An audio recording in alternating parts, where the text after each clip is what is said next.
Shabbat Shalom, my friends. Happy Sabbath. I know that a lot of my friends celebrate on Sunday,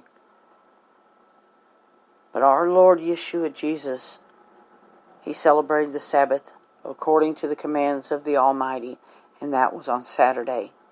It was actually sundown Friday to sundown Saturday. I would like to read now. This is from the Complete Jewish Bible. This is Exodus 20. And these are God's statutes, are better known as the Ten Commandments.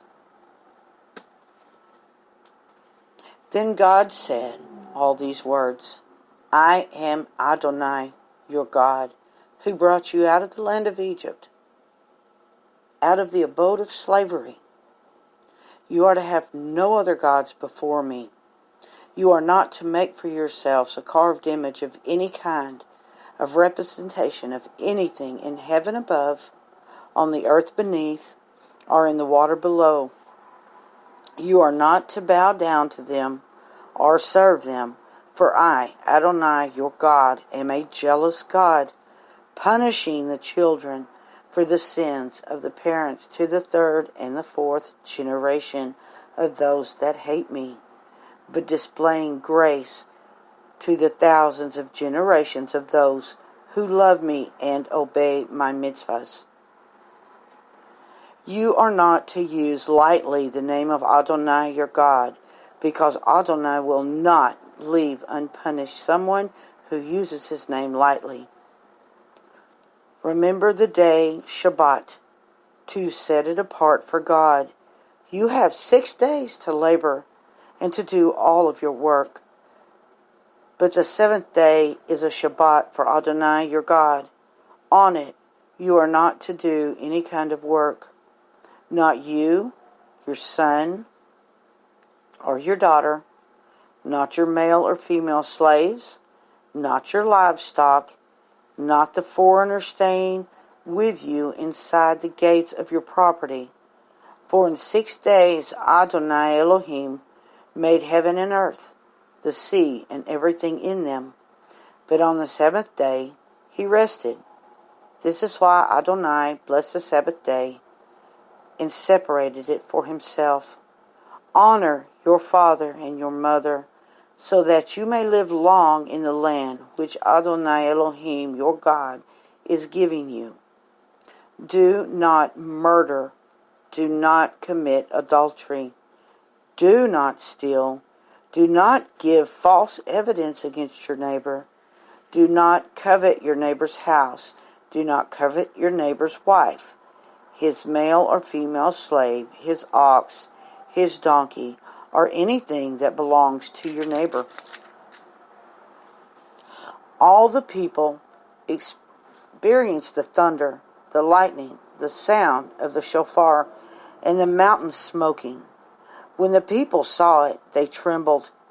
Standing at a distance, they said to Moshe, You speak with us, we will listen. But don't let God speak with us, or we will die. Moshe answered the people, Don't be afraid, because God has come only to test you and to make you fear him, so that you wouldn't commit sin. So the people stood at a distance, but Moshe approached the thick darkness where God was. If you look in the original language, in our Bibles, our English Bibles, it was translated, Thou shalt not kill. But in the original language, if you will go and study, that's not what it says at all. People have been preaching that we are not to fight back. And yes, the days are coming that we will lay down our life, possibly for our Lord, because we will not deny him. And at that time, we will go like the sheep to slaughter. But one thing that some people need to understand, and I encourage you to search for yourself the scriptures, is that in the original language, it does not say thou shalt not kill. And it really doesn't say thou shalt not murder. It said thou shalt not shed innocent blood.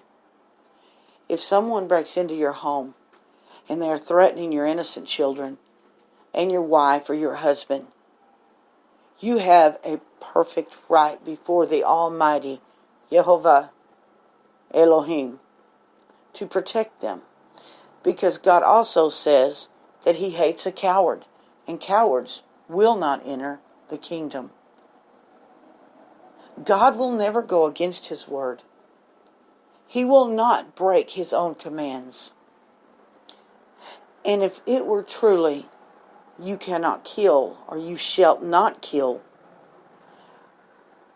when God commanded His armies to fight and to kill, He would have been breaking His own commands, which He would never do.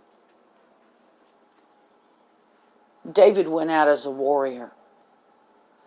All through the Bible, you see God's warriors fighting, and they are righteously fighting at the command of the Ancient of Days, Elohim, Adonai, or God. If God were a righteous God,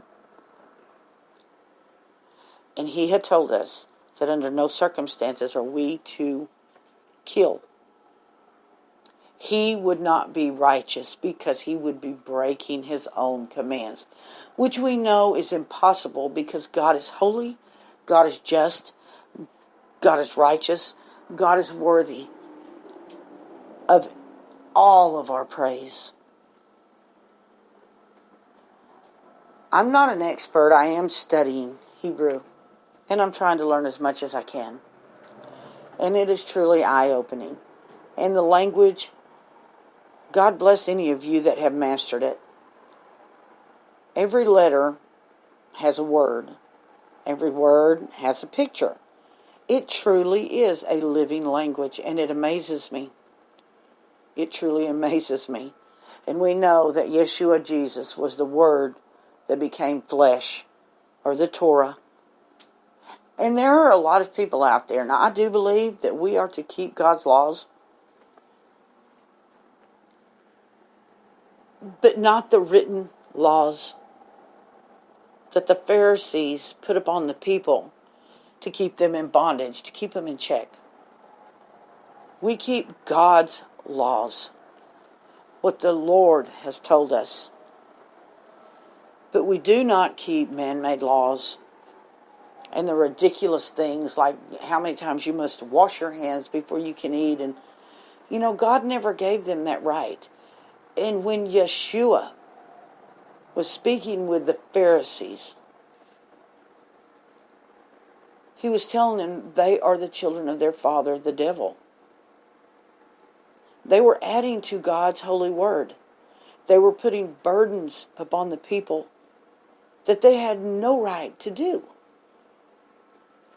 So there is a difference. There are some out there, they're in the Hebrew roots movement. Now, mind you, I don't fall into any of those categories. I love Yeshua. I want to learn the original language. I want to understand better what He was saying. I do believe that the Torah is important. I do believe God's words are important. But I do not believe that we were ever meant to follow these men-made-up laws. If God said it, we listen and we do it. But we don't follow any man. I love you. And God willing, I'll be back. And please forgive my hesitation at some points. I have been extremely sick. I'd appreciate your prayers. And I'll be praying for all of you. I love you. Shabbat Shalom. Have a blessed Sabbath.